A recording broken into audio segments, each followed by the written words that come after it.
Hi friends, இன்றைக்கி நம்ம சேனலில் ரொம்ப ஈஸியாகவும் வீட்டில் இருக்கக்கூடிய பொருட்களை வச்சு செய்யக்கூடிய ஒரு டேஸ்டியான ரெசிபி தான் பார்க்க போகிறோம்.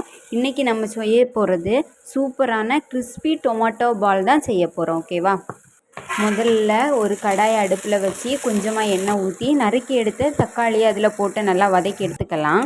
தக்காளி நல்லா மசிகிற வரைக்கும் நல்லா வதக்கி எடுத்துக்கணும். தேவையான அளவு உப்பு, 1 டேபிள் ஸ்பூன் மிளகாய் பொடி, 1 டேபிள் ஸ்பூன் கரம் மசாலா போட்டு நல்லா வதக்கி எடுத்துக்கலாம். தக்காளி நல்லா வெந்து மசாலாவோடு சேர்ந்து வந்ததும் ஏற்கனவே நம்ம சமைச்சி எடுத்துருக்கோம்ல சாதம், அதையும் நல்லா மசிச்சு எடுத்து இந்த தக்காளி இதுக்கு கூட நம்ம சேர்த்து கலந்து விடலாம். இப்போது அடுப்பை ஆஃப் பண்ணிவிட்டு இந்த மிக்சரை கொஞ்சம் ஆற விடலாம். நான் இதுக்கு கூட 4 டேபிள் ஸ்பூன் அரிசி மாவும் சேர்த்துருக்கேன். இது எதுக்கு அப்படின்னா, இது நல்லா கிறிஸ்பியாக மொறுன்னு வரும். அதுக்கு தான் இதை நல்லா சேர்த்து மிக்ஸ் பண்ணி எடுத்து சின்ன சின்ன உருண்டையாக நம்ம தயார் பண்ணி எடுத்துக்கலாம். வெளியே கிறிஸ்பியாகவும் உள்ளே சாஃப்டாக இருக்கும். டீ டைம் ஸ்நாக்ஸாக இருந்தாலும் சரி, ஈவினிங் பசிக்கும்போது இதை ட்ரை பண்ணி பாருங்கள்.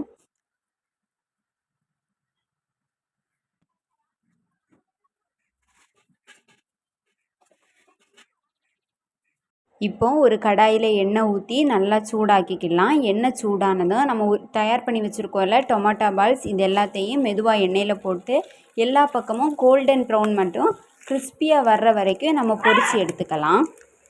இதை நம்ம டொமேட்டோ சாஸ் கூட நல்லா வச்சு சாப்பிடும்போது நல்லா டேஸ்ட்டாக இருக்கும்.